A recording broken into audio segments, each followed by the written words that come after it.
So basically we are doing an experiment to add two DC voltages in non-inverting. तो इसमें हमने R1 R2 जो भी हम रेजिस्टेंस बॉक्स लेंगे सारा सेम होना चाहिए पहली बात। Yes.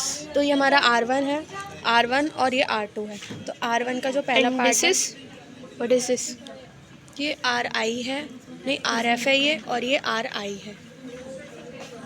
ठीक है, तो ये जो R1 का पहला पार्ट है ये हमें कनेक्ट करना है V1 से। तो हमने यहाँ पे V1 दिया है, वोल्टेज दिया है यहाँ पे इस वाले टर्मिनल पे।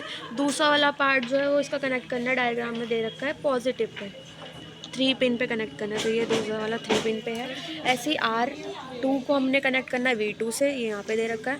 दूसरा वाला इसका पिन कनेक्ट करना है 3 से, ये दोनों हो गया। उसके बाद हम देखते हैं RI को। तो RI का पहला हमें ग्राउंड करना है। तो हमने ये वाला रेजिस्टेंस बॉक्स हमने This is RI RI. लिया है। तो इसका जो पहला पार्ट है हमने यहाँ पे ग्राउंड कर दिया है, ये ग्राउंडिंग पे।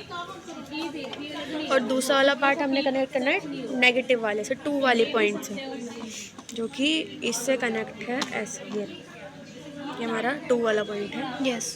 अब RF की बात करते हैं। तो ये हमारा RF है, इसका जो पहला पार्ट है ये हमें कनेक्ट करना है 2 से, 2 वाले से हो गया।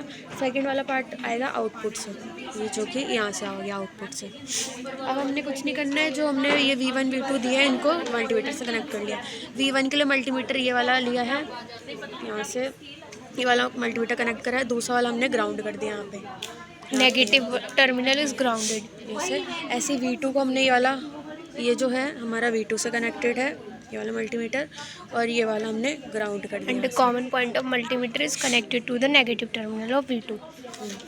अब और ये वाला है हमारा दूसरा वाला जो आउटपुट को लेगा। तो एक तो हमने आउटपुट पे लगाया है, एक इसका एंड आउटपुट पे लगाया है, दूसरा वाला इसका एंड है जो ग्राउंड है, दूसरा वाला एंड ग्राउंड कर रखा है। बस ये तो हमारा non inverting. And the formula for in non-inverting is this.